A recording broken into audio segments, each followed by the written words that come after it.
Coming to you every week from no place in particular. This is the Forever Road podcast, featuring Bosco. He's a music lover, a historian, and a connoisseur of the obscure. Find us on some great platforms like iHeart, Spotify, and even more as we keep growing. Now, pointed down the Forever Road, here's Bosco.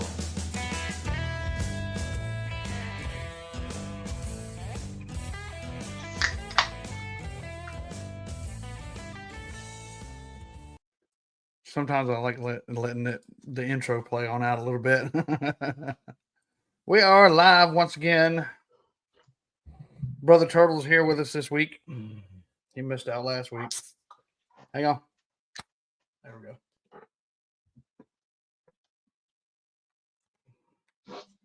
go.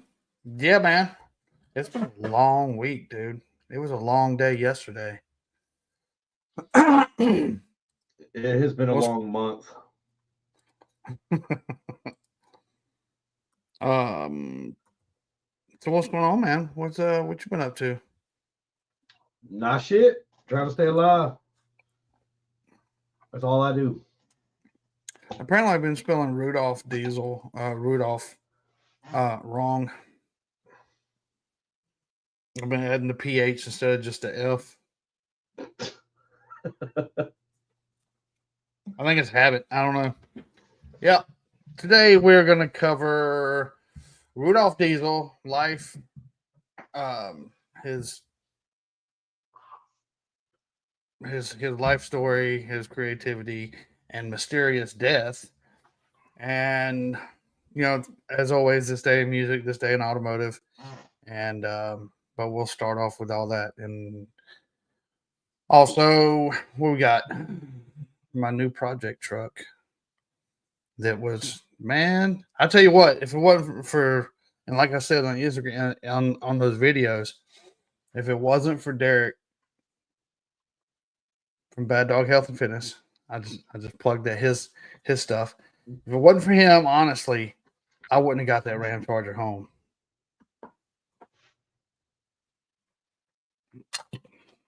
So yeah, we're gonna talk about the plans, what I see for that Ram Charger, and how to get rid of that D100 sitting behind the house.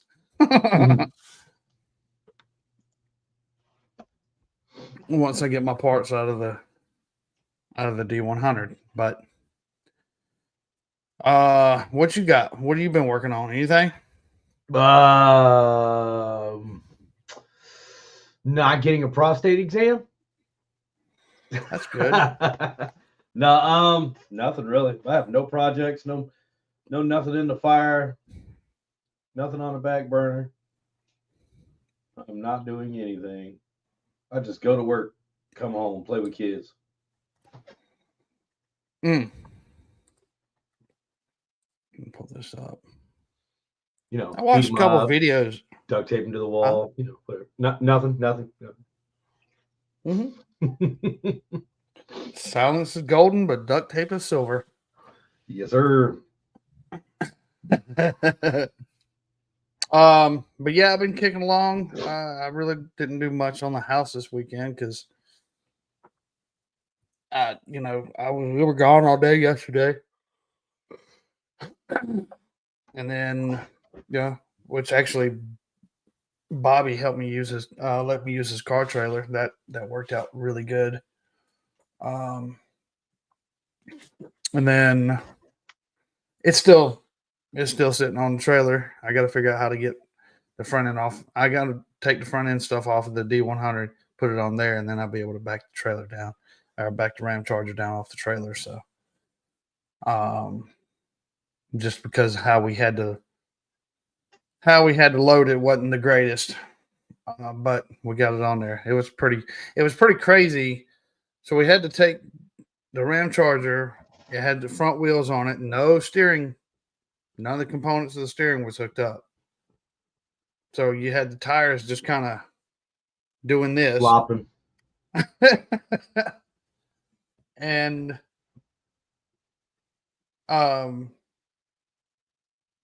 that was coming down. And then and I'm pulling the truck forward with trying to get it on the ram charger from underneath the trailer, from on the trailer, and the drive shaft hemmed up,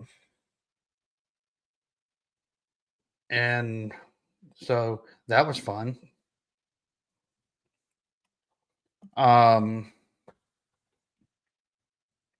I didn't get a full video. I don't know what happened to the video. I tried to do another reel on Instagram showing our progress of where we were, and it didn't save. So anyway, if you go, Dan Atkinson has this Ford F-150, late 80s. Sorry to hear that. It's got, I think I showed it yesterday, but yeah, really, it's got, it's got this it's got this contraption on it like an old tow truck would, but it's just a lift. It's got a winch cable going through it, so you can just pick stuff up. But every time we pick up the Ram Charger, it would swing towards the, like this, and wanting to come off crooked off the trailer. So we unhooked one side of the frame and let it swing out, and we were able to manage it then, going back on. So once we got it flat, I hooked the winch up to on the trailer that it's on now. Then once we got the front end kind of up over the hump, I walked over there and grabbed my floor jack and put it underneath the front end, the cross member, and jacked up enough to where the rotors wouldn't dig into or gouge the deck boards. Yep. And I told Derek, hit the button. He was like, you think, he's like, you think that's going to work? I was like, yeah, man, it'll roll. It'll roll on this, I held the handle to the jack. If it was going to kick or anything like that, I was just going to let it go. But yep, it rolled straight up, straight and true, right onto the trailer like it was supposed to. Got camera issues. There you go. Oh yeah, I'm having computer issues. Oh no. And then driving on the way back, and I'll never. I mean, I'm not complaining about my 2007, but I tell you this: I'm never towing anything like a vehicle with that again. Not in its current condition. No, not under its current engine power. Yeah, you're right. It would. LS swap it. Like all Mopar Nation mad. Fuck them. LS swap it. But I was like, yep, I'm building that Hemi. It's going in that truck. I'm gonna build it for power, for torque. It's going in that truck.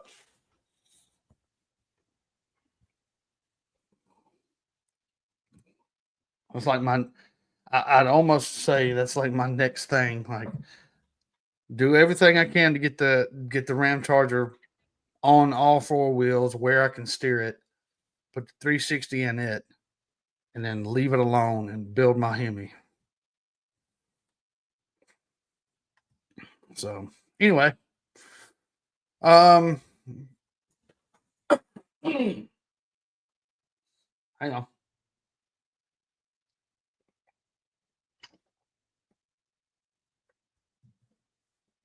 There we go.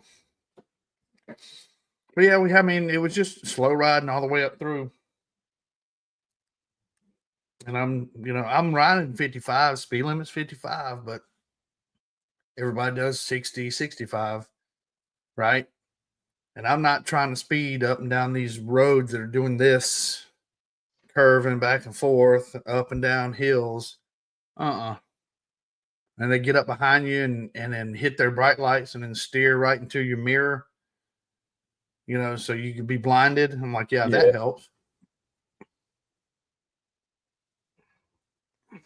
So what do? Slow down.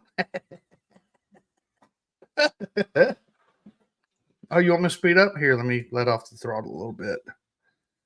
Oh, slow down for you. You're in a hurry? Let me slow down for you. You should have left 5 minutes earlier, dude. But I don't even remember what time we got back.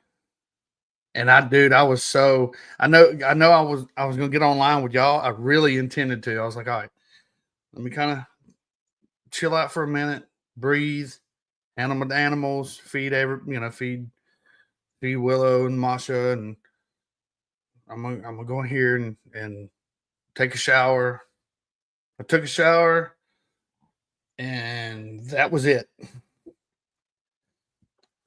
I literally sat down on the bed for a minute, and next thing I know, it's like 2:00. I was gone. I was out. So you're very dark. I can't hardly see you, man. Thanks for noticing. Just got a tan. So,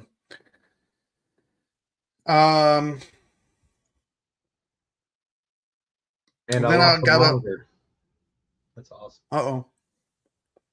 I got up earlier and sprayed the whole thing down. I felt like I wanted to do something to it, so I sprayed it all down with 409. Took a scrub brush and scrubbed it down real good and sprayed it all off. So that's what I did when I got up earlier. I got me a new hat. Like I needed a new hat. Yeah, you definitely need a new hat. See that? There's Tyler. Tyler's in the chats. Welcome in, Tyler. No cowboy hat this time. I got this Cummins hat. I might just trade my truck in for a diesel, man. Be done with it. Go for it. I'll pull anything. Then I'll find another home for that Hemi. I'll put it in my Jeep. You want to pay me $600 for it? I'm down. Plus install, maybe.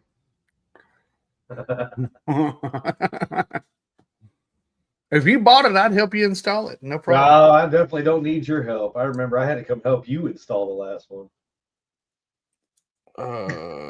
Did I drop the winch bumper off of that?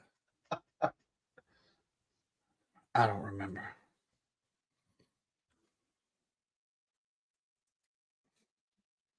Yeah. So there's Tyler. Tyler, welcome in. Welcome in. I know I said that a minute ago, but I forgot to say it again. All right. So moving on. Ooh. You know the song Just the Two of Us? Just the two of us. We can make it if we try. No, I've never heard it. There's another song. I think he did Ain't No Sunshine. Yeah, Ain't No Sunshine as well. Sunshine when she's gone. No, I've never heard that one either. No. That doesn't sound familiar. Bill Withers passed away this day in 2020. Yep.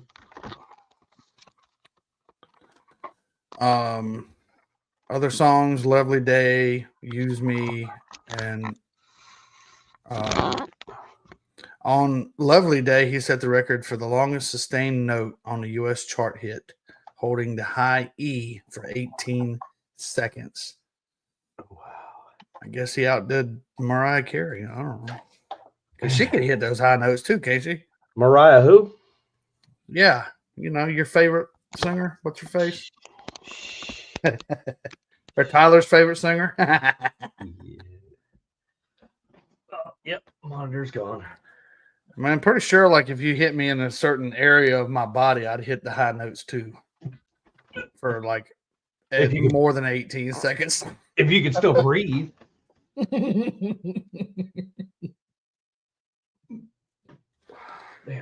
Man.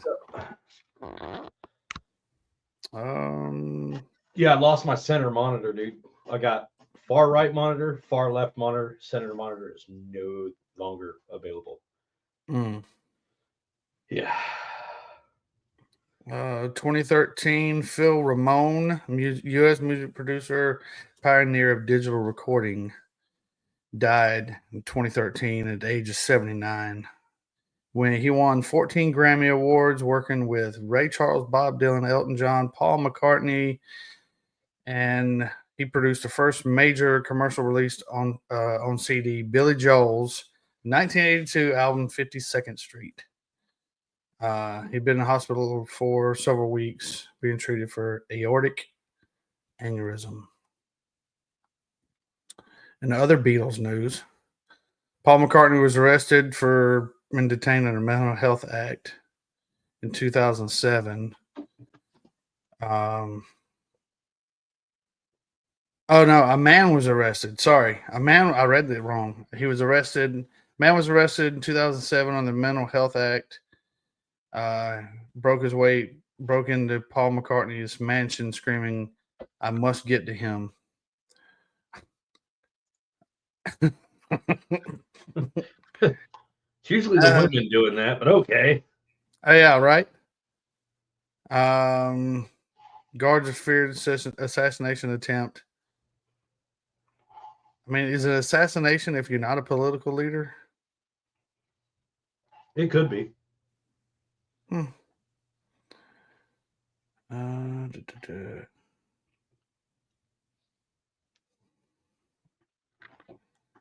don't see anything.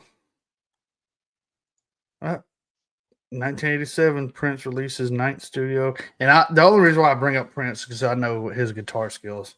Not our type of music that we cover here, and maybe not, but he was a musician. He was a musician. Yeah. Good Lord. He could play anything near about. Ninth studio album of the time. Ninth studio album, Sign of the Times. Oh, the Times. That's exactly what it says.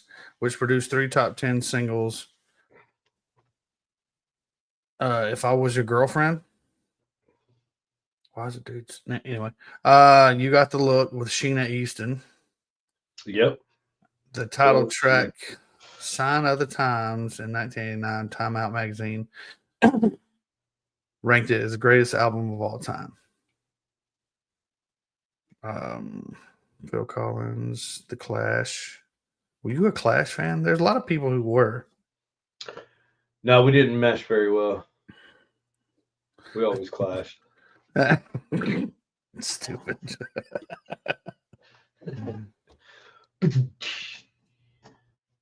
John Denver went to number 1 in 1974.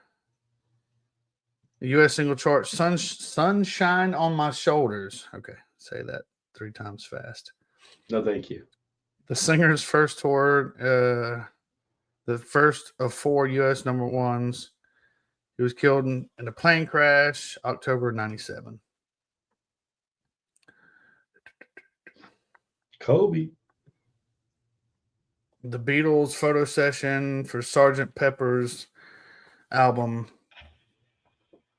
Here we go. During an appearance in 1967, this day in 1967, Jimi Hendrix, on Top of the Pops, the technician put on the backing track of Alan Price's Simon Smith and His Amazing Dancing Bear, to which Hendrix responded, "I don't know the words of this one, man."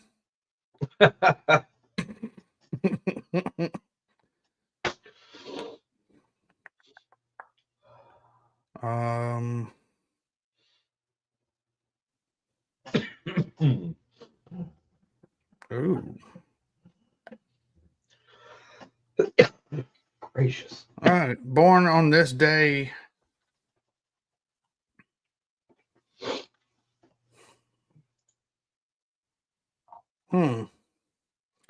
Sorry, I missed the last one. This is a pretty good one. Bobby Knox. This day in 1957, Bobby Knox became the first artist in the rock and roll era to write his own number 1 hit when Party Doll topped the U.S. single charts. He would go on to score 4 more U.S. top 40 hits between 57 and 61. Born on this day in 1990, Thomas Rhett, American country singer, songwriter, Rhett Akins. He's the son of Red Akins. Sorry, I thought he looked familiar.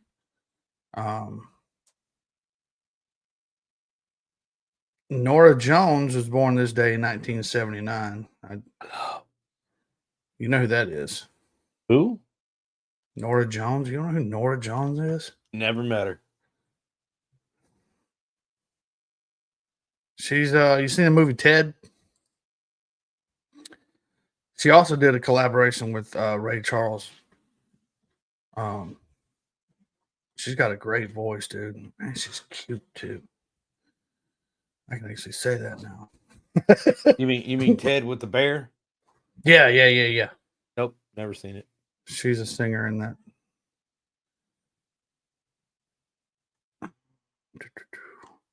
Your favorite person, Celine Dion, was born this day in 1968. Hell yeah. That first girl. Woo! Bald heads forever. Wait, what?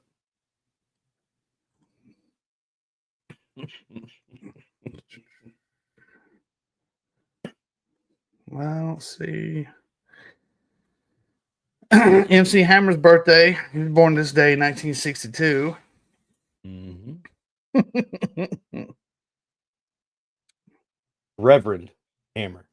Reverend Hammer. That's right.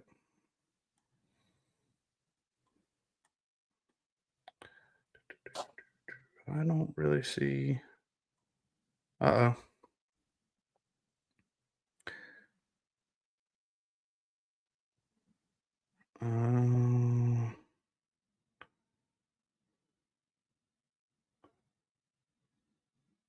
Oh, yeah, no. All right, we'll go on to this last one. And I know I mentioned it earlier. Singer, songwriter, guitarist, member of the Roosters, Casey Jones and the Engineers, John Mayall's Blues Breakers, the Yardbirds, the original Yardbirds, and Cream. And later, he was a member of Blind Faith, which is like a super group. Also Cream. And later formed Derek and the Dominoes in the 1972 UK number hit at number 7, Layla. Mr. Eric Clapton. I think he's a sir, isn't he? How about Eric Clapton? Yeah. I don't know. He may have been. What's your favorite Eric Clapton song? Cocaine. It's too easy. There's a bluesy version of a song they did called After Midnight. After midnight, we don't let it all hang. Nope, never heard of it. I wonder if he got knighted. Let's see. I'm gonna look. He was mostly just dazed. Huh. Oh, and I got a million more of them. Eric Clapton is a commander of the Order of the British Empire. He is a knight. Sir Yay. Eric Clapton. I mean, I don't care because I'm not English, but I just, it's pretty cool. We ought to do that on 4th of July. What, get knighted? I mean, No. that's cool, but Sir Turtle, I knight thee. dun, dun, dun, dun. Yeah. They go to knight me and end up cutting my ear off. What the? Come on, man. What'd you say? Huh? What? Glue it back on. You got anything for automotive news today? My car doesn't float yet, and it's not electric, so we're good. Neither does my Harley.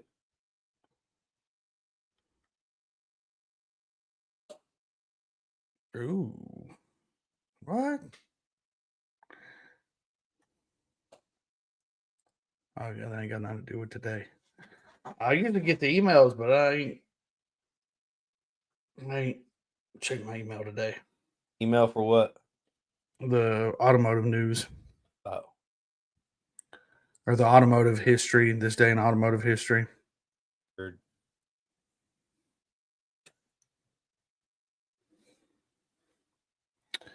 Larry Shinoda, designer of Corvettes and Mustangs, is born in 1930. Yeah. March 25th, sorry, 1930.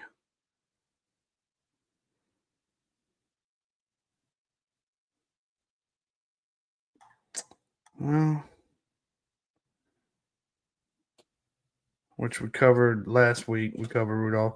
We talked about it was Rudolph Diesel's birthday. That's what spurred this today's episode. So I do know that they're Stellantis Chrysler is going to start manufacturing the Hemis again.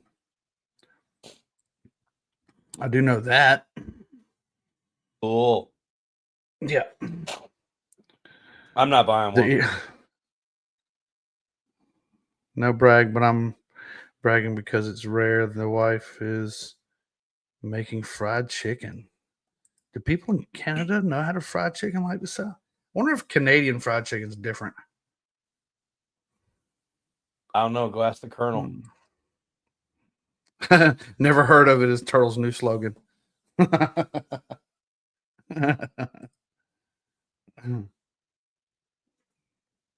the earless night.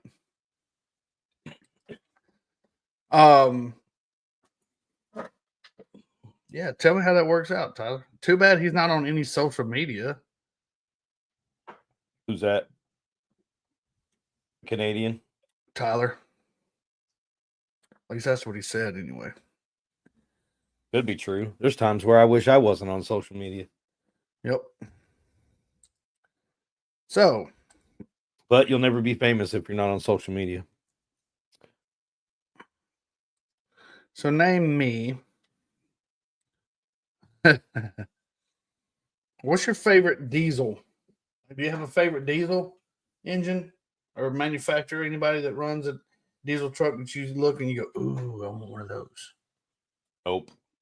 No? Nope. Because every time I look at a diesel engine, I get covered in soot.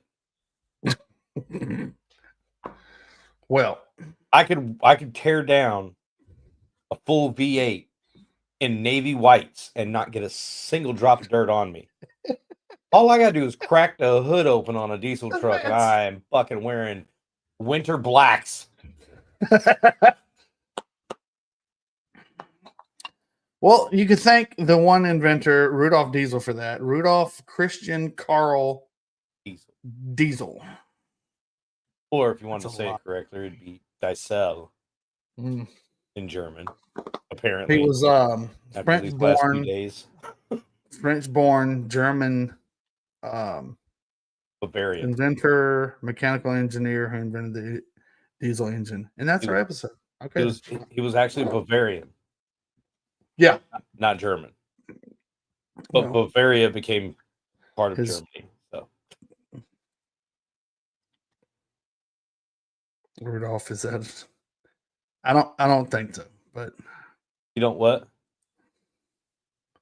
Is that of Hitler's descent? I think that's more Adolf, but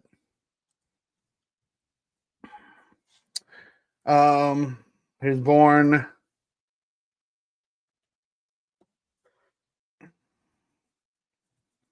in Paris, France in 1858, the second of three children of Elise and Theodore Diesel. Yep, Bavarian immigrants living in Paris. They were so poor, I think they gave him up for like 9 months or so. Well, they weren't really poor. They were just in a very bad economic position, so he went to live with his aunt. Yeah. Back in Bavaria. Bavaria isn't even a place anymore, right? No, they got absorbed by Germany. They did. Okay. That's why some of the things you read about him, it says he was German. He wasn't German. He was Bavarian. Yeah, he was Bavarian. But then again, I'm not American. I'm whatever this place was called 2,000 years ago. I mean, that's like, I mean, if you want to go that route, then I have Prussian descent, which I do. Right. But Yeah. Russia isn't a thing anymore. So Nope. people go, "Where's Prussia?" It's over there somewhere. It's It's sitting on a table over there. What's left of it, anyway? In another universe, we're all German. Damn. No. Well, I would luck out because I got blonde hair and blue eyes. Even though this looks red. My brother-in-law called me Captain Redbeard the other day, a couple weeks ago. Redbeard. I was like, Redbeard's not even red enough to be Redbeard. "Got some." It's an orangish blonde. I'll go for that. Some ginger in there. Just some ginger root, maybe.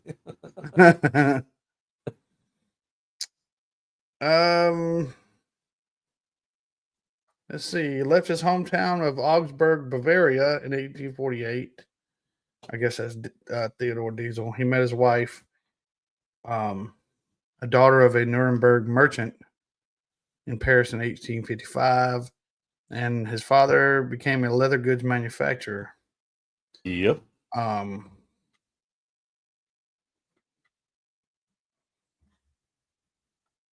Yep.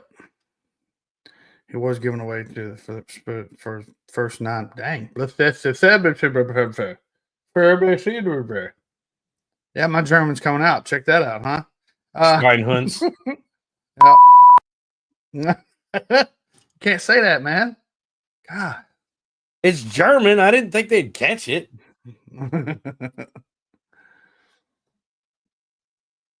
So, I was trying to remember because like my brain's on overload about him because I watched so many videos about it and I didn't take any notes. I don't even know where my notepad's at. You take notes? Yep. I just watch the videos and memorize it. That's why Largely I'm a for the YouTube most mechanic. Yeah, that was loud, especially in my earbuds. I was like, ah. That's so you know it's real. Y'all ever actually look at a ginger? It's more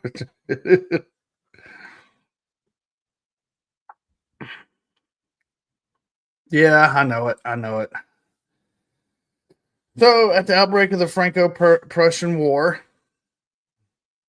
his family They were deported to England, settling in England where he attended English-speaking school. I think that's the same one that Ward Burton started that he had back in the 90s, isn't it? Have you ever heard that clip? No. On that radio? No idea who you're talking about. Ward Burton. You ever heard of Ward Burton, the race car driver? Nope. Boy, I thought I was Southern. I thought I sounded like fried cornbread. Holy moly. This dude, he had to start his own speech in school. It's all a bit, but, they got him on there on John Boy and Billy one morning. They were trying to do a cat skid steer loader commercial, and he couldn't say it. I mean, he could not say cat skid steer loader. Sounds like you're having trouble too. Yeah, that's why I'm stepping it down because I know that I'll start to. He's Dick Heil. Wait, what?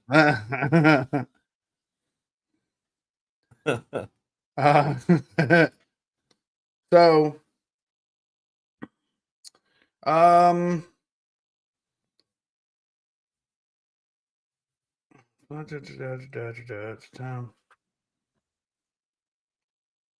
So yeah, he went to English speaking school.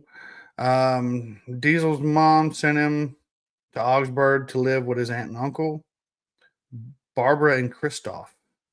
I'm not going to try and pronounce that last name. Mm-hmm. No, it does. It looks like it says Barnacle. To become fluent in German. One of Diesel's, so let's just skip ahead here. At the age of 14, he wrote a letter to his parents saying he wanted to become an engineer. An engineer. An engineer. After finishing basic education, top of his class in 1873, he enrolled in newly founded Industrial School of Augsburg. 2 years later, he's received merit scholarship at Royal Bavarian Polytechnic of Munich. Yeah. Royal Bavarian. It sounds like something you'd go order. Hey, man, can I get the Royal Bavarian with a large coffee, please? Isn't that a donut or something? Bavarian cream. That's it. Okay. Which is the filling in a donut, but whatever. Well, it does have a little bit of a story to tell in that part too. And I can tell you how the cream got there. He said this episode is going to be it's going to go viral for its nationalism.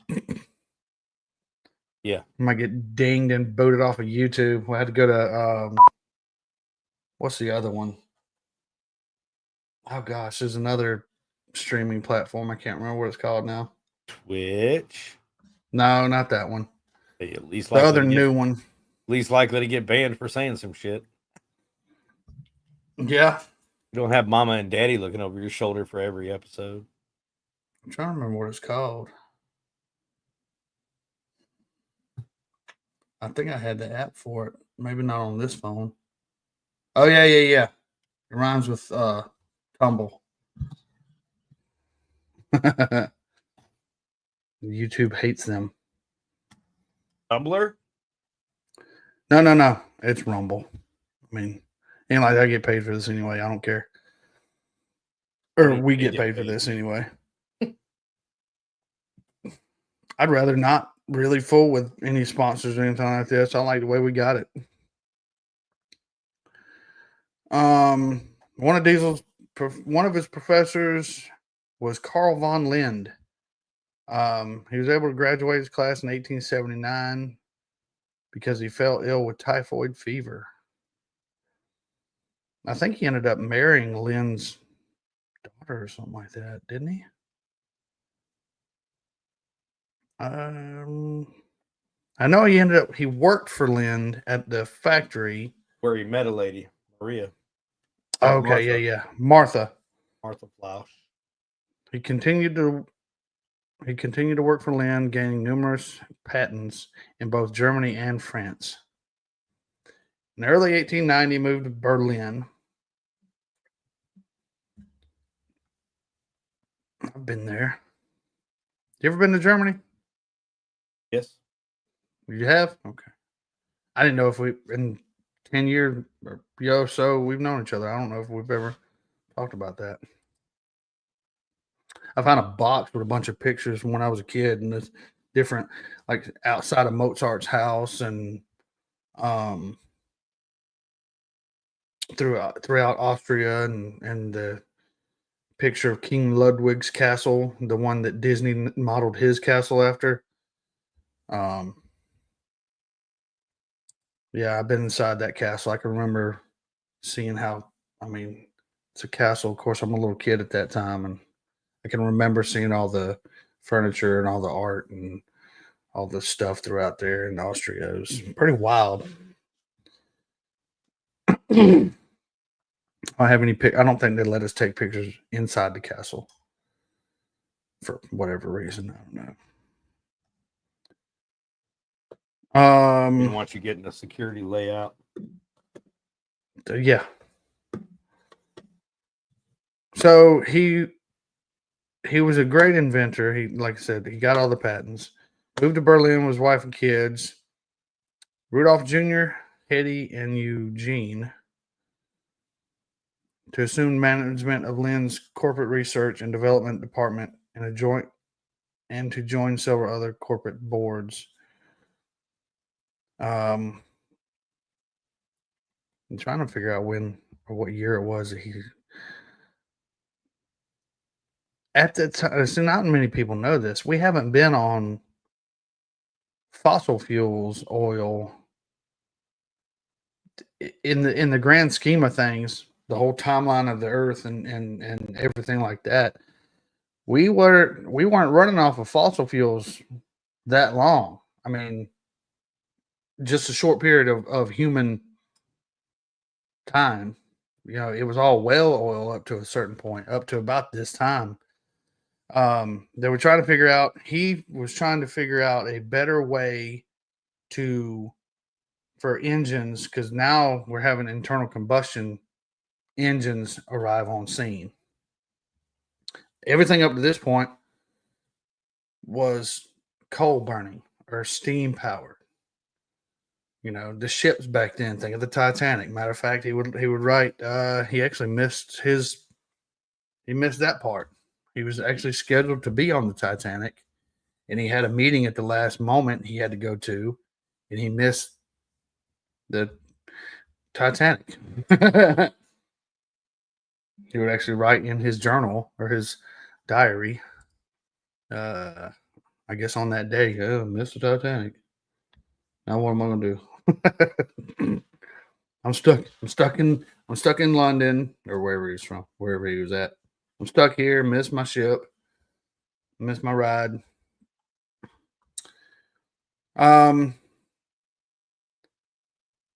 So at that time he was working on better ways for engines to be more efficient. At the time, the gasoline powered engines only had like a 4% efficiency, I believe. Doing his research in thermo efficiency and fuel efficiency, leading him to build a steam engine using ammonia vapor, which is that's very dangerous. During the test, one of his engines would explode and almost kill him. It did kill one guy. Yep. His research in the high. Scarred his face for life. Yeah. Scarred his face. I believe he messed up his eyesight and his hearing. Research into high compression cylinder pressures tested the strength of iron and steel cylinder heads. One exploded during the test run. He had many months. Yep. He spent many months in the hospital, followed by health and eyesight problems. It was during that year he began conceptualizing. There we go. That's a big word for you. The idea of the diesel engine. So you're laying there and you're like, there's got to be a better way. I almost died. What can I do? So yeah, we'll get into his invention and all that, and we'll get into so Diesel understood thermodynamics. He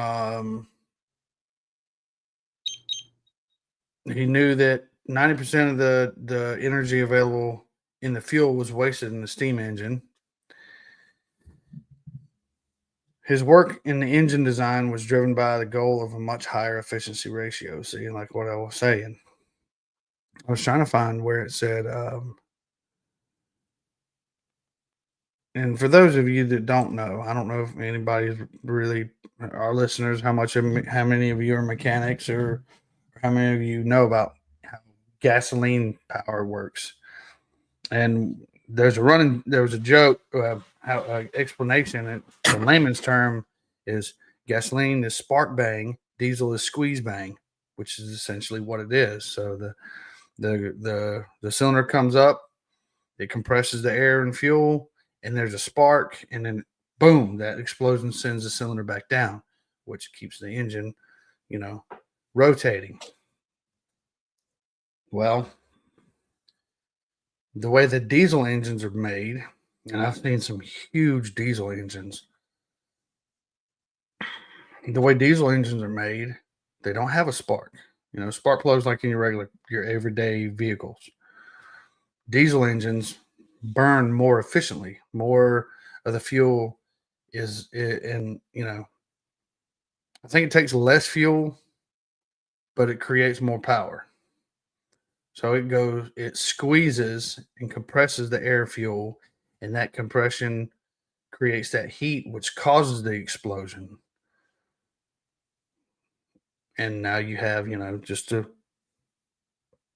injector. That's it. But the cylinder starts at a lower plane than it does in a gasoline engine. So there you go. The best way to explain it off the top of my head is more technical than that, but you're welcome.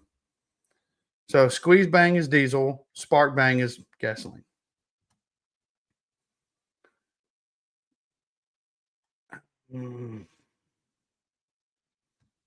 Yeah, in his engine, the fuel was injected at the end of the compression stroke and was ignited by the high temperature resulting from the compression. 1893 to 1897, Heinrich von Booz, probably B-U-Z. How would you pronounce that? I wouldn't. I'd be like, hey, you. Guy with funny name. Come here. Henrik, come here. Oh, you can say that, but you could not say Buzz. Yes. The director of machine and fabric, Augsburg, provided him with the opportunity to test and develop his idea. He also received support from the Krupp firm, Krupp. There's a lot of German in this story today, y'all. Like I said, his design utilized compression ignition opposed to spark plugs. And that's another thing. He would go around to these rural, the farmlands and get this, vegetable oil. And that's actually what the diesel engines ran on in the early stages of diesel. It was vegetable oil. They got away from whaling. If you look back in history, that's what killed a lot of the whales. Everybody's crying, oh my God, the whales. Now there's a, overabundance of whale population. Thanks, guys. I don't know that for a fact. I'm just talking smack. Yeah, there's not that many whales. No, there's not. Unless you consider ex-wives. Well. Well. He did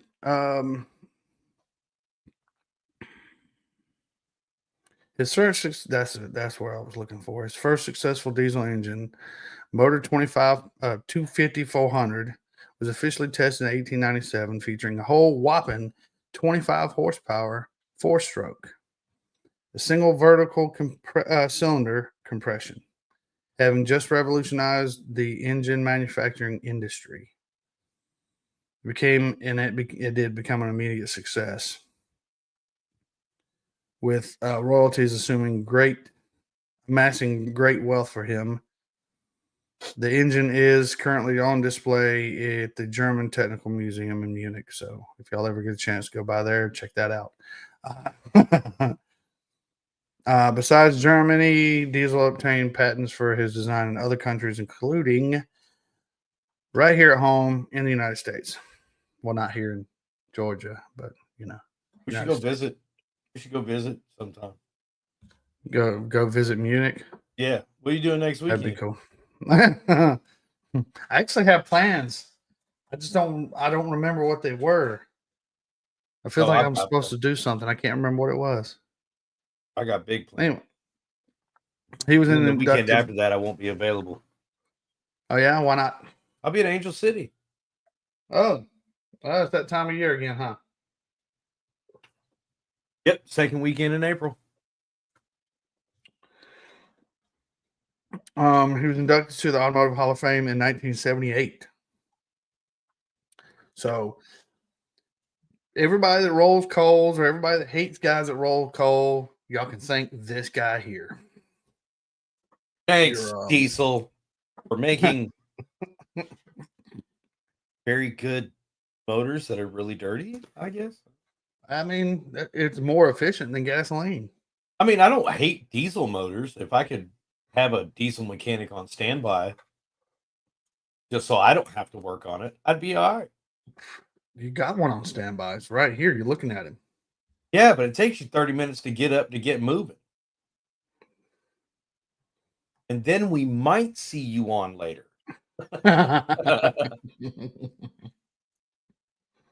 Don't let me take a shower and sit down. Tell him, Spit.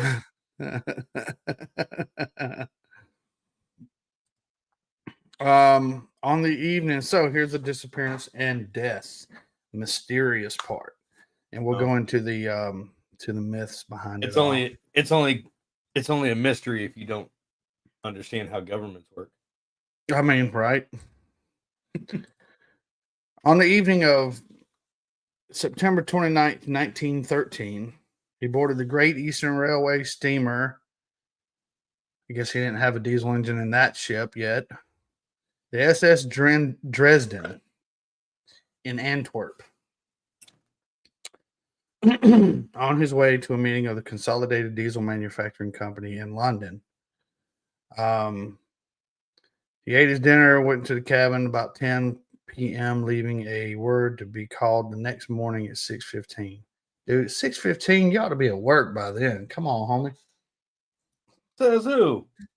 Hey, I get to work at 6 at 5:45. Well, I mean, I get to work at like 4:30, 5 o'clock every day. Yeah, but that's p.m. And he was never seen alive again. In the morning, his cabin was empty. His bed had not been slept in. The nightshirt was laid out because this is back in the day. You know, men wore nightshirts, I guess. His nightshirt was neatly laid out. His watch had been left where it could be seen from the bed. His hat and neatly folded overcoat were discovered beneath the afterdeck railing. Shortly after his disappearance, his wife Martha opened a bag that her husband had given to her. I forgot about this part. Yep. She opened a bag that he gave her before he left. Said, "Don't open it till next week." She discovered 20,000 German marks in cash, which is $120,000 today. Is that right? yes, but 120,000 back then was a lot of money. 20,000 German marks in cash, converted to now U.S. dollars. But back then, 20,000 German marks was a lot of. That's like, what did I see earlier? It was like $250,000 compared to what we would consider it today. Does that make sense? Yep. Calculate. Oh no, we're way off. 20,000. Oh no, it won't do the marks. No. If you had $20,000 back then in U.S. dollars, it would be $637,585.86. Right. It was a lot of money. Yeah. It's a lot of money for back then, definitely. So 10 days after he was seen. Oh, wait. In the diary. In a diary he brought with him on the ship that on that day, the 29th of September, there was a cross drawn on that page. Yep. I wonder if he knew. Like, he was like, Knew what? Somebody went in his room and was like, come on, let's go. Or he didn't even make it. He got to his room. He was about to write in his journal and some goons walked in. 10 days after his last scene, the crew of a Dutch pilot boat, the Kortsen, I guess, Coertsen, Kevin Part, man floating in the water in eastern Scheldt. I don't know how to pronounce these German words, man. The body was in, it was very poorly decomposed. Poorly decomposition, yeah, and unrecognizable. So they took the stuff out of his pockets or whatever and dumped him back in the water, I guess. Somebody else went back and picked him up later.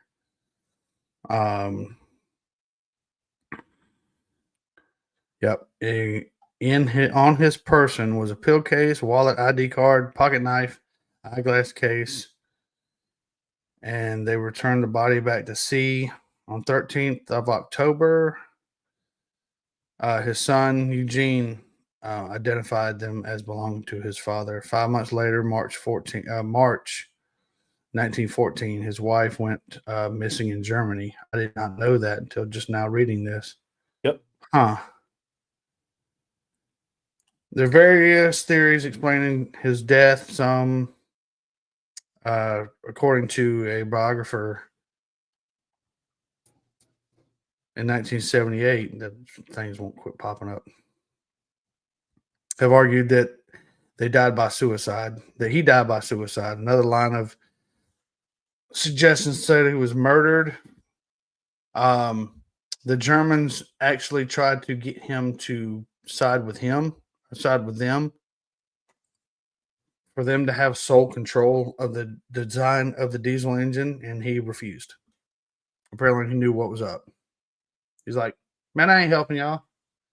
You guys are crazy. Can't have my design. So he was kind of like a Tony Stark back then, huh? Without the iron suit. I mean, well, I mean, in the sense that a government is trying to come take or trying to convince him to give up his intellectual properties. Really, but look at the time frame. That's what. Early 1900s. Yeah. Oh yeah, there was a lot of people going around, going missing because of their ideas. He boarded the Dresden because he was going to float over to England and talk to them to the Royal Navy to discuss the possibility of powering the British submarines by diesel engine. Another theory is his death was a ruse staged by the British government to cover his detection to the British cause. Because, I mean, he did spend time there. And then he went to Canada up there with Tyler. Probably, lived down the road from Tyler. Tyler didn't even know it. And our buddy Craig. Oh, that's what it is. Yeah, you remember Craig Martin. He's been on here before. Craig, the mechanic guy in Canada. Oh, the Canadian guy. Yeah. Yeah, the other Canadian. Yeah. So he is, I think he's down in Florida right now. And he didn't stop by to see us? How rude. This is what I'm about to get to. He texted me on Facebook. He texted me the other day. He said, hey, man, I'll be heading back straight up through that area. Where's a good place to stop, stop and crash out for a night? My house? If y'all still talking German. So I said, well, he's like, any good hotels? And I said, where you living? I don't like to tell everybody where we're really at. Anyway. So yeah, I was like, hey man, check this town out. This is where Turtle's at. And he was like, cool. It'd be cool to meet up. So I don't know if it's gonna be Friday, Saturday. I don't know what times or anything like that. We hadn't ironed all that part out yet, but yeah, so we'll be able to meet him this coming week, towards the end of the week. I'll be in Macon. Why are you gonna be in Macon? Don't do that. I'll be at the Coliseum. Oh. For a regional get together. Annual regional get together. Okay.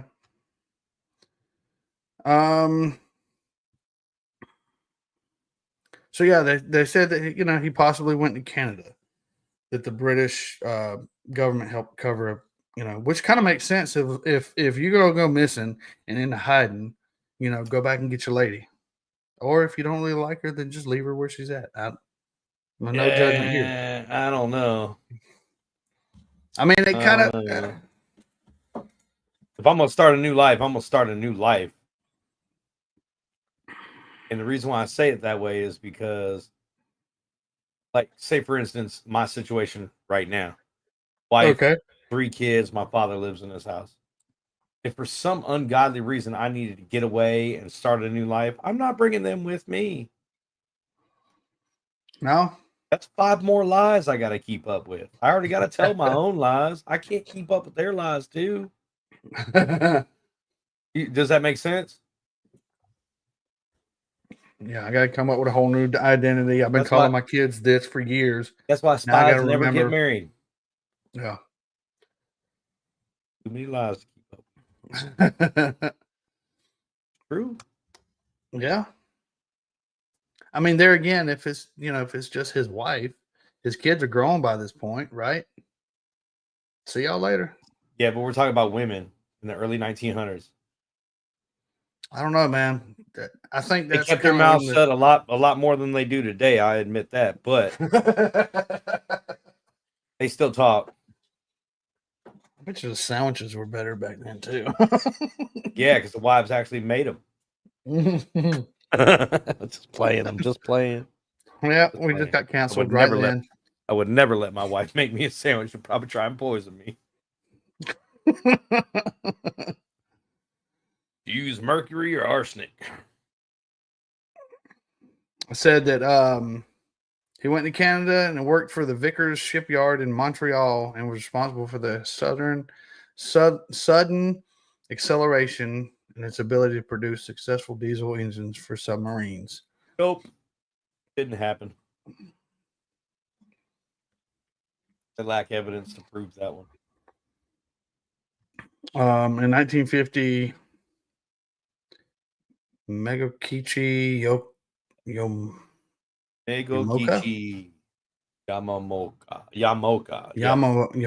yeah. Yep. The founder of Yanmar, the diesel engine manufacturer in Japan, visited West Germany and learned that there was no tomb or monuments for diesel. He and people associated with diesel began to make preparations to honor him in 1957. On the occasion of the 100th anniversary of his birth and 60th anniversary of his death. No. Sorry. I read too far ahead. Yep. 60th anniversary of the diesel engine development. They dedicated the Rudolph Diesel Memorial Garden. There's a phrase in there in German for that. Yes. Can't copy and paste it. Yes, I can. I'm gonna do that just for fun. Copy. It's just Rudolph Diesel Memorial Garden in German. If you try saying it, it's very interesting. That's how old I am. I gotta lean towards the screen. How did they get garden out of that? I don't know. You should see the word for butterfly. Gedutch Nation. Yeah, okay. But you got to say it like you're angry. Yeah, you're almost really. There. You're almost there. We're going to get you trained. Anyway.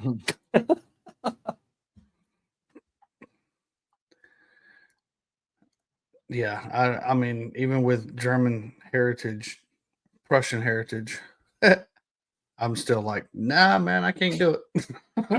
I'm going to butcher it worse than they did when they spelled it. Oh, gosh. You think it looks like alphabet soup now?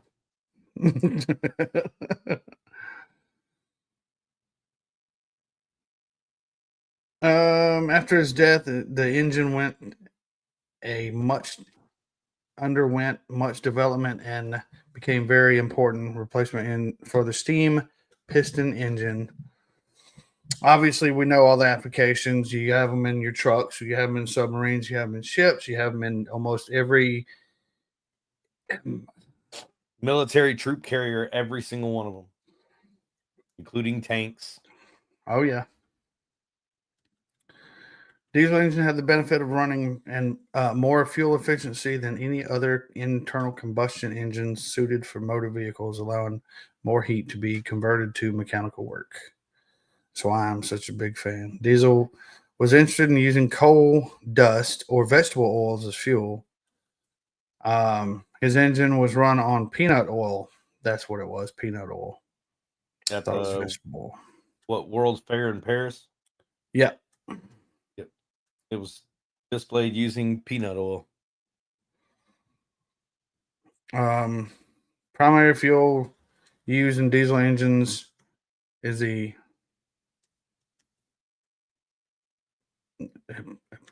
eponymous. Yeah. Okay. Hip Diesel Hop fuel. Anonymous. Yeah. Hip Hop Anonymous. I don't know why I didn't think about that until you said it.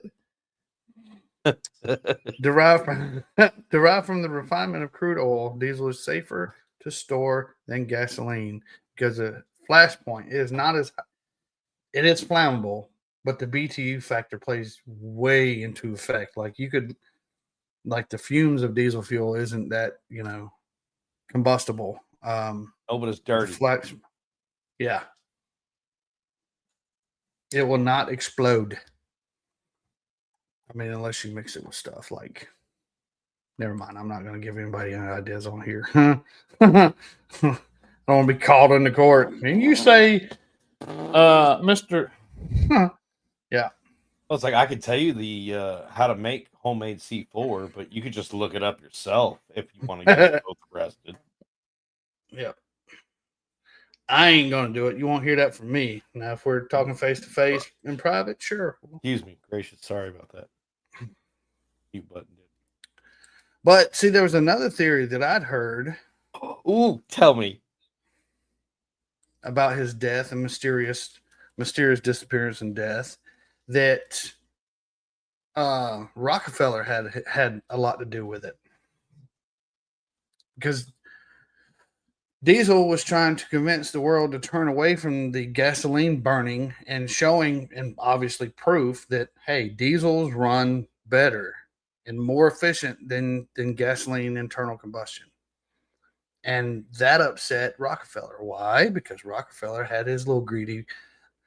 Oh boy, I came close to saying it. Hit fingers. Let's say fingers. I heard my daddy's voice in my head just said, "Oh, wait a minute."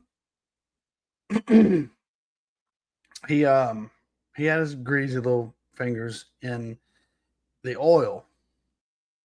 Of course, that's what they went after. That's why Nazi Germany went to the Middle East. They tried to gain control of the oil. And, well, we all know how that worked out. But that's why we had a fight in the Middle East in World War II as well. But, yeah, I've heard rumors, in my research here that Rockefeller, John D. Rockefeller had his hands in the disappearance of diesel. So when you have all these money, these people with power, the Germans, and right after World War One. What year was World War One? I know we've talked about it before. That's World War Two. Yeah. I mean, if you ever really considered the first one ending, whatever. I mean, I think part two was just. I think it was just part two, just continuation. Yeah. Mama held a truce for a few years. Yeah. I don't even remember. So it was 1914, July 1914 to November 1918.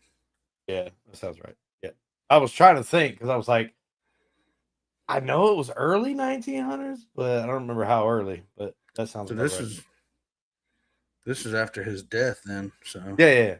The war didn't start until after he. But yeah, like Nazi Germany kicked off in what, 39? I don't know. I don't even get into none of that stuff. Yeah, if it ain't Bugs Bunny and Tweety, I don't care. But yeah, man. I mean, I don't know. I think that I think there's a good possibility that the Nazis had a lot to do with it, because you know how they like to hold a grudge. Well, they do, but I don't think it was the Nazis. What do you think it was? I think it was everything. Yeah. You figure the guy grew up with trauma.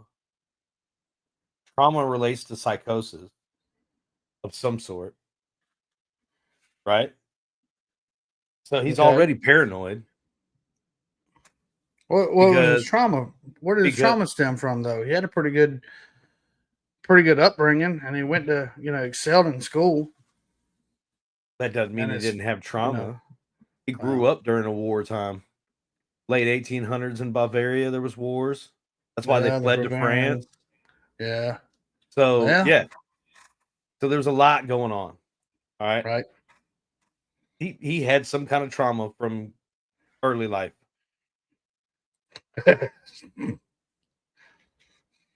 Which let's say it did cause some kind of psychosis of some sort. He had a mental issue of trusting people. Look how old he was when he finally found a wife. Most people were getting married in their early 20s back then. Right. He was in his what, 30s?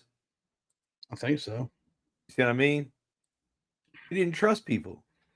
And then when he went into business with Lind, working on those. When he went into business with Lind, he was working for Lind, but he was in the business with them. He was doing research and stuff for better freezers and working with freezers, but also doing his diesel stuff. Right. And when it came time to figure out what to do with these ideas, he started selling off older patents to pay for newer ones or newer designs or newer equipment. But as people started realizing that these patents were much better, I was listening. I just read what Tyler put on there. My bad. but when yeah, nobody really cares. Anyway, so when he got married and he had all these patents and he was had his family or whatever, and then he started realizing these patents are beneficial to people, but where's the money going to come from? Right. Who's going to make money off of this? In the original ideas, the only people that would have made money off it are the farmers, not the oil tycoons, not the steel tycoons. I mean, granted, there's going to be steel involved, but most of it was iron made, so it's only half steel. Right. So you see what I'm saying? So you're right. Rockefeller had a hand in it. The Germans wanted it. They had a hand in it. The British wanted it. Well, Which he was supposedly that's where he was going, was to the Right. British. But if he would have gotten that out, if he would have gotten that information out, even through the British, it would have tanked the whole oil industry. And that was the hot commodity coming up at that time. So yeah, I think it was all of those. Now, was it the Nazis?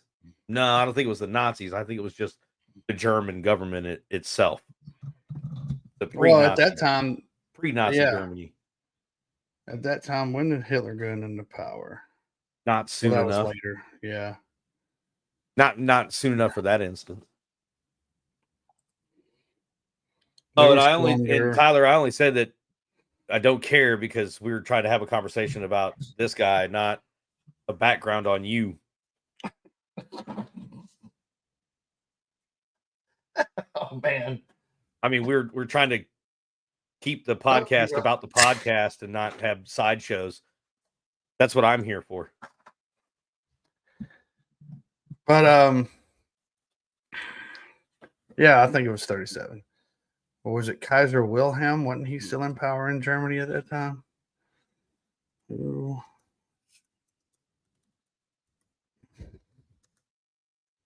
It was it was one of the Henrik. It wasn't Himmler. It was one of the Germans who actually ended up being a top SS person that was trying to convince him to let Germany get the full control of the diesel design. And I think, I mean, if you're a businessman, I'm putting it to you, and I was thinking about it while you were talking. The one part about him getting married later is he was so focused on his career. He was so focused on, and then when you're, kind of when you get that high, you figured something out. If I figured this out, and I figured out a way to better and to actually make the world a better place, essentially, right? So I figured this out. You're on this high. You're figuring things out. You're working on things. And when you're goal oriented like that, you don't have time for marriage. You don't have time for girlfriend. You don't have time for kids. You know, friends, whatever. You're in that mode where you're manufacturing. You're figuring things out, building, creating, inventing, whatever. So I think that had a lot to do with his being married later on in life. Of course, men were way different back then. But my theory about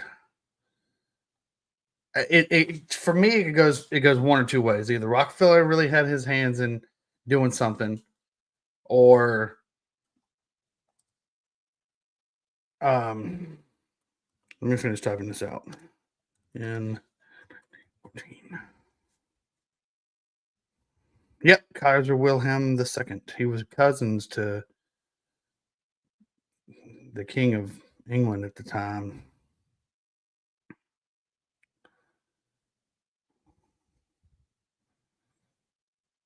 Prussia, which controlled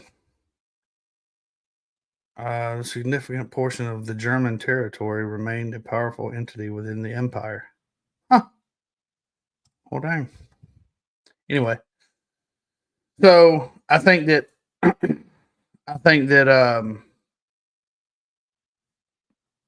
the Rockefellers had something to do with it, or I don't know, man. I mean, you're talking about the time when, if you go back and look in the history books and all that, the time when spies and you couldn't tell who was the enemy, even if you were standing on a street corner reading the newspaper, looking around you. You don't know if the guy next to you wants to, drop a cyanide pill in your coffee and then walk away and watch you just, foam at the mouth and or what. So I don't know. It's pretty interesting little story,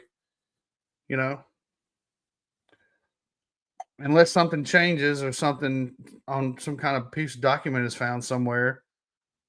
We'll never know. It'll always be a conspiracy theory. Because here's my question. Okay. What happened to all his paperwork he was taking with him? All his designs and everything he had with him when he was going to the British to give them this.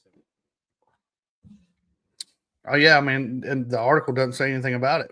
None of them do. None of the videos, none of the article. I've told you, I've been doing the research for the last 2.5, 3 days, or whenever you sent me that message. Yeah. All I've been doing. There's not a single mention of it whatsoever. But we still have diesel engines. And they're bigger, badder, and more efficient than he could have ever imagined. Who came up with that? Yeah, well, somebody could have reverse engineered any one of his ideas. Right. But I don't think that's what happened.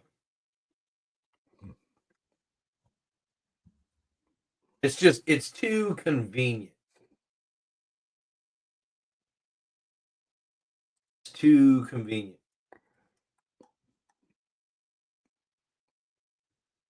Because what is marked as the first consumer-based diesel motor, and where did it come from?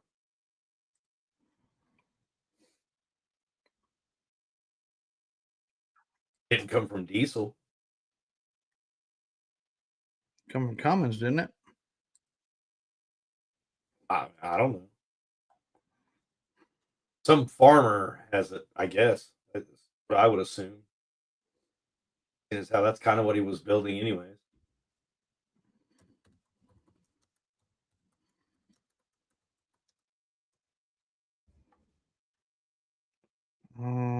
If you're looking on the internet, it's so diluted.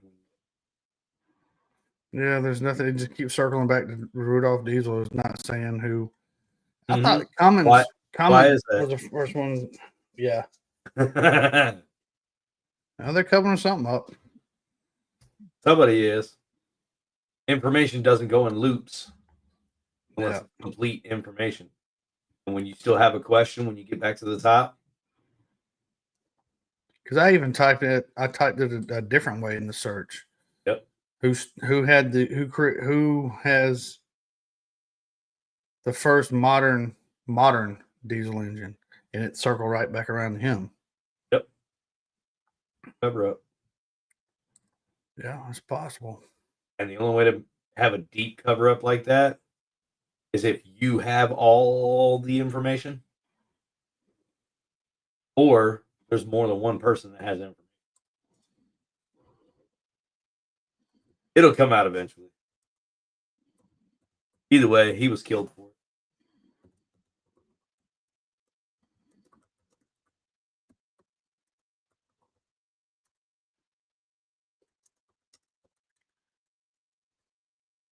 Even so, Tyler, if you could find it in an old book, there would be somebody that would rebuke that book. They would be like that. Yeah, but that's a fake documentary from the early 1920s or whatever. They'd be like, oh, that's fake. Somebody just came up with that idea. Just like Bosco saying, I think Rockefeller. Somebody probably wrote a movie about it in the 1930s. We wouldn't even know. They never released it. Somebody's going to be able to say, that's made up. You can't prove it. No, you're right. Nothing can be proved because all the truth has been either sold off or destroyed. That's how conspiracies work. Yeah. And what happened to his briefcase and his personal effects on the ship when that ship got to where, Yep. Where it was going? Yep. Nothing happened to it. Still on the ship. You go through and do a tour, it's still there. They just left it. Is SS Dresden still? But yeah. By a long shot, buddy. So you won't be available next week. This coming weekend, Sunday, the 5th and the 6th, 7th, or whatever, those days, I'll most likely be available Sunday. Okay. But the next weekend, that's my vacation. Yeah, 5th and 6th. I believe you have a birthday coming up too, don't you? Somewhere along the lines. Oh. Yep. Well, let's see. We got to come up with a topic for next week, dude. Bed, Bath, and Beyond. Beyond. That whole store is.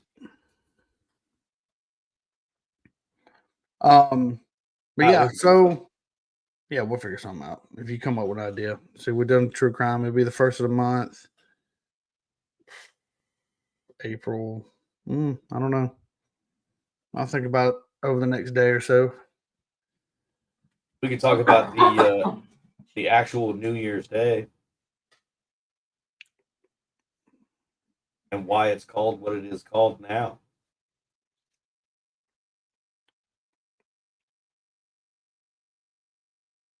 I don't know. All right. Well, you got anything else? No? No. We're playing COD? Yeah. Playing tonight? Yeah. I was thinking about that. No, I had to ask. I was going to send you a text, but then I was like, why? You're right here. I'm going to go out there and get Masha from outside and bring her in. And you got her in the pen? Yeah, she's out back. There's a doghouse out there and all that. I didn't just put her out there in a pen. Here, best of luck. Later, fucker. I'm going to play video games. It's such a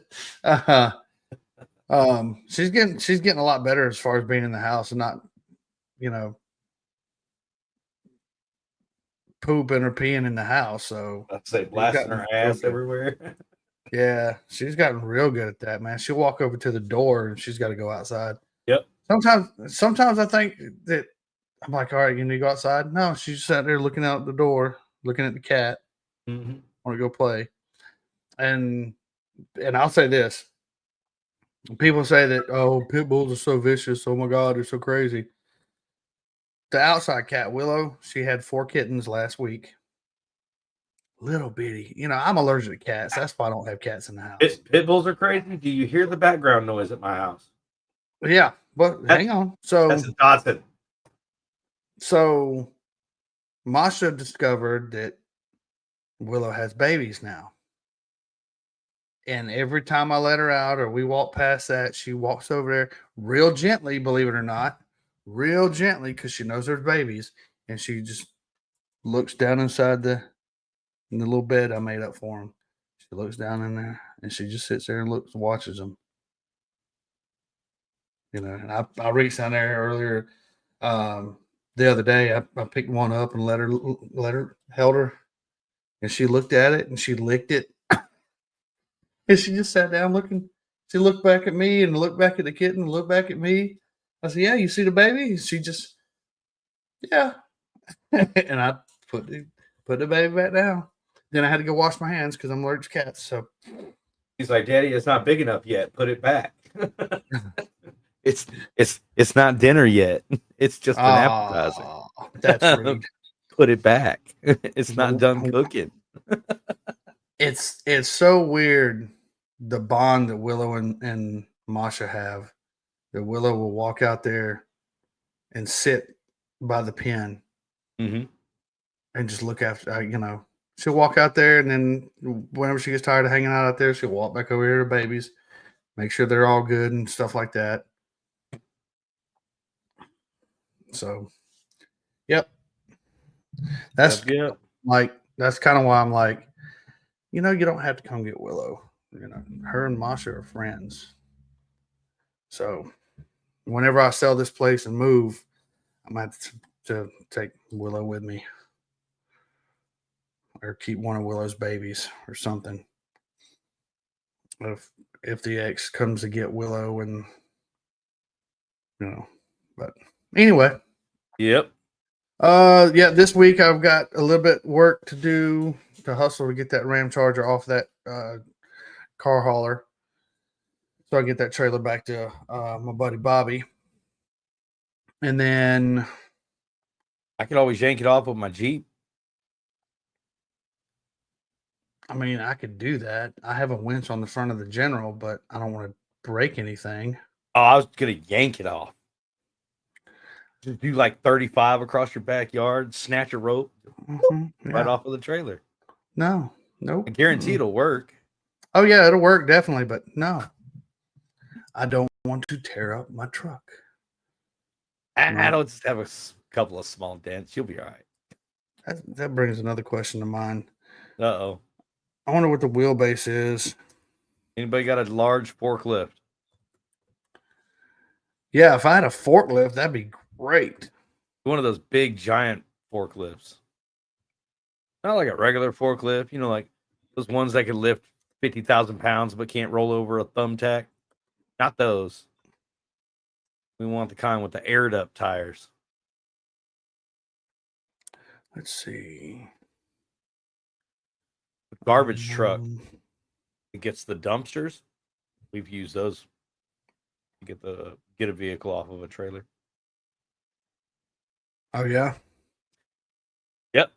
Worked out perfectly. I mean, granted, the vehicle was going in the trash and getting squished, but you know, whatever.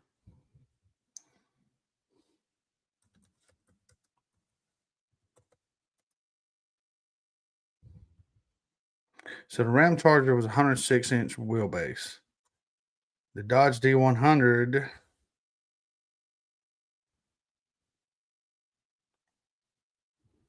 The wheelbase was a little bit longer, wasn't it? That's what I'm wondering. It seems like the wheelbase on that Ram Charger is like shorter than the short bed truck. I think so. Now the short bed, maybe not as much, but the long bed definitely much shorter than that. Oh yeah, that's. I can't see nothing. How much you want for the truck? I'll trade you a welder for it. You're not gonna want it after it ain't gonna have anything in it. That's what I'm saying. Before you do anything to it. I mean, I know you need parts for your Ram Charger. I'm not worried about that. If I had a chassis and a body, I'd be okay. I know you're already talking about making a trailer out of the bed of it. I'm not going to do that. There's too much work involved. I don't want to. What do you mean too much work involved? Throw some leaf springs on an axle and roll it. The leaf springs are still on it. Thought you were going to put those on the Ram Charger. Well, the Ram Charger still has the leaf springs on it. On the back? Yep. Oh, on the picture you sent me, it didn't have shit on it. Yeah, it didn't look like it did, but yeah, that's the whole front suspension. Well, the lower control arm, that whole from everything from the upper control arm all the way down the lower control arm, all that's there. Uh-huh. But that's going to Dan Atkinson for his truck that he's going. I'm pulling that stuff off of my truck so I can keep my Vector wheels. Yeah. No, I expected you to do that. Steering knuckle, all that stuff. The lower, but you got the whole rear end is still going to be on the truck, right?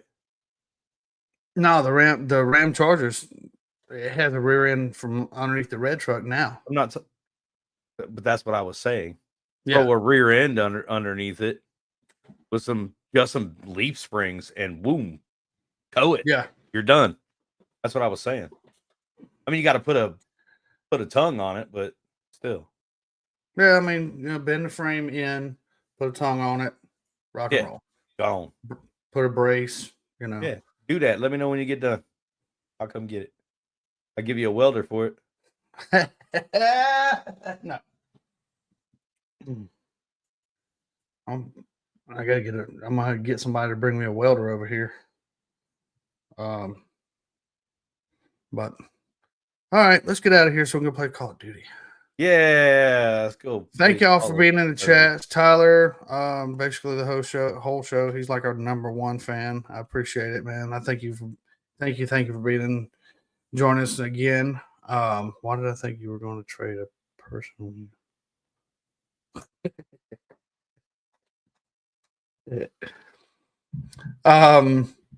Everybody else who watched popped in and out. I can see thank y'all very much for our listeners. Thank you. Follow us on Spotify, iHeartRadio, Amazon Music, live every week from nowhere in particular. Live on YouTube every week. Aside from work, I'm gonna work 4 10s and I'm gonna be off Friday, Saturday, and Sunday. So I'm gonna have a 3-day weekend. Unless it's something that really, really, really needs to be done, I'm gonna take Friday off. So I think I'll be good. You got anything else? No? Any dad jokes? Nothing? I love my children. Made you laugh. That reminds me of Al Bundy. I love that car more than I love my own kids. Bud looks at him and goes, I love that car more than I love anything else. What about us? You need a Q-tip? Yeah, you need a Q-tip. He's yelling at him too. You need a Q-tip? Oh, so great. All right. That's how you know your parents really love you. I will see y'all. We'll see y'all in a week. Follow me on Instagram. I'll try to post the reels every day. Try to keep y'all entertained. Are you not entertained? Okay. No. I try to keep y'all entertained. With little facts, random facts, automotive facts. Mostly it's just music, to be honest with you, because it's easier accessible for music facts than it is. But yeah, Follow me on Instagram, Forever Road Podcast on Instagram, Facebook, and email me at foreverroadpodcast@gmail.com. If y'all have anything you want us to cover, any topics that you think of, whether it be music or automotive, let me know. I'll be glad and more than happy to what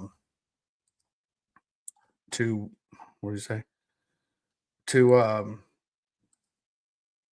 take any ideas. Also, on this video, click like and subscribe. I think I did that right. I may have got it backwards. Like, subscribe, somewhere. Wherever it's at. Go on your Spotify for our listeners on Spotify. Click on that little settings button and click auto download. Go on Spotify. Give us a 5-star review as well. Please, it really helps us out.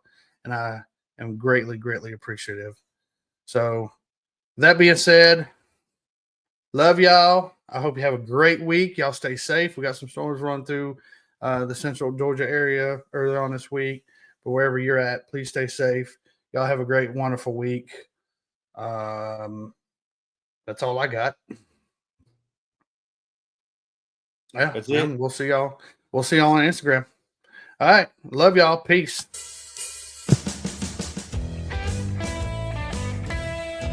Thanks for riding with us on the Forever Road Podcast with Bosco. Hey, you can find and follow us at Instagram and Facebook, or just drop us a line or a question anytime at foreverroadpodcast@gmail.com. See you next time on the Forever Road Podcast.